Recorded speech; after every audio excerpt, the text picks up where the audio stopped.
Hello friends, welcome to our channel. ఈరోజు మనం చిన్న పిల్లలకి దగ్గు జలుబు వస్తే ఏం డ్రాప్స్ వేయాలో చూద్దాము. ఇవి రెండు దగ్గు జలుబు డ్రాప్స్ అండి. ఇది దగ్గు డ్రాప్స్, అలాగే ఇది జలుబు డ్రాప్స్ అన్నమాట. మా వాడికి ఎక్కువ దగ్గు జలుబు వచ్చిందండి. ఒక 3 months బ్యాక్ వచ్చింది.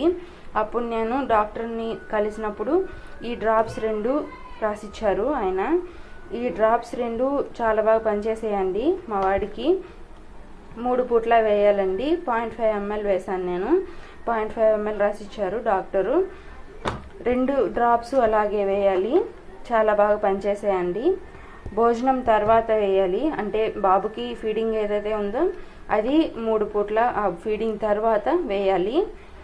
హెవీగా అనిపించినా కూడా మనము ఈ 3 పూట్ల మాత్రమే వేయాలి, ఎక్కువ సార్లు వేయకూడదండి. అలాగే ప్రాబ్లం ఉన్నప్పుడు మాత్రమే వేయాలి. ప్రాబ్లం లేకపోయినా కూడా వేద్దాము, రాకుండా ఉంటుందిలే ప్రాబ్లం అనేసి అలా ఆలోచించి వేయకూడదు. మనం ఏ మెడిసిన్ వాడినా కూడా. ఈ మెడిసిన్ అయితే చాలా బాగా పనిచేసిందండి.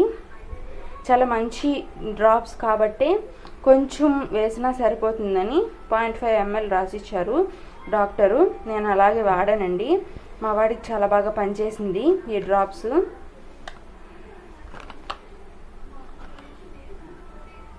ఇక్కడ చూడండి, ఇక్కడ ఉంది 82 రూపీస్ అనమాట. మ్యానుఫ్యాక్చరింగ్ అలాగే ఎక్స్పైరీ మెన్షన్ చేశారు. ఇది కూడా 82 రూపీసే. మ్యానుఫ్యాక్చరింగ్ అలాగే ఎక్స్పైరీ మెన్షన్ చేశారు. చాలా బాగా పనిచేసాయండి 2 డ్రాప్స్. నాకైతే మీరు కూడా వాడి చూడండి, తప్పకుండా వాడండి అని అయితే నేనేం చెప్పట్లేదు, కానీ నేను వాడాను. మా వాడికి బాగా పనిచేసిందని చెప్తున్నాను. ఓకే ఫ్రెండ్స్, మీకు మా వీడియో నచ్చినట్లయితే లైక్ చేయండి, షేర్ చేయండి, అలాగే మా ఛానల్ని సబ్స్క్రైబ్ చేసుకోండి. Bye friends.